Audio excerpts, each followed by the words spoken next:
জাকাত একটি গুরুত্বপূর্ণ ফরজ বিষয় ইসলামের। জাকাতের ব্যাপারে আসলে মাদ্রাসার যে সাবজেক্টগুলো দাখিল আলিম ফাজিল কামিলে যে চ্যাপ্টারগুলো পড়ানো হয় সেটি সত্যিকার অর্থেই সংক্ষিপ্ত।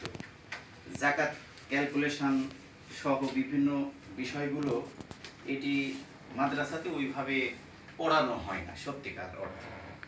কওমি মাদ্রাসাগুলোতে দেখলাম যে সেখানে হাতে কলমে কিছু প্রশিক্ষণ দেওয়া হয়।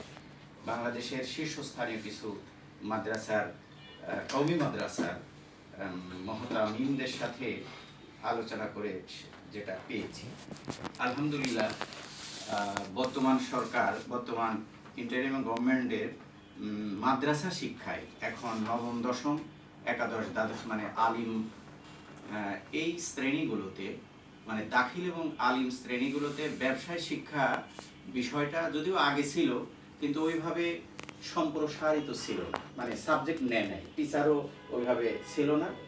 এই বছর থেকে এটা শুরু হয়েছে। এটি আলহামদুলিল্লাহ আমি মনে করি যে এটা অর্থনীতি, বিশ্ব চলছে অর্থনীতির উপরে, অতএব সেটি একটা ভালো মাইল ফলক হবে বলে আমি মনে করি। পাশাপাশি ফাজিল কামিল মাদ্রাসাগুলোর যেগুলো চলে মানে ইসলামী আরবি বিশ্ববিদ্যালয়ের মাধ্যমে, তারাও দেখলাম যে সার্কুলার দিয়েছে যে এই বিজনেস স্টাডিজ, কমার্সের এই সাবজেক্টগুলো তারা শিক্ষার্থী ভর্তি করবে এবং শিক্ষকও নিয়োগ দিবে। তো এটি একটি খুবই গুরুত্বপূর্ণ বিষয়। আমি যে কথাটা আসলে বলতে চাচ্ছি, জাকাত ওয়েলফেয়ার ফাউন্ডেশন 2021 সালে প্রতিষ্ঠিত হয়েছে।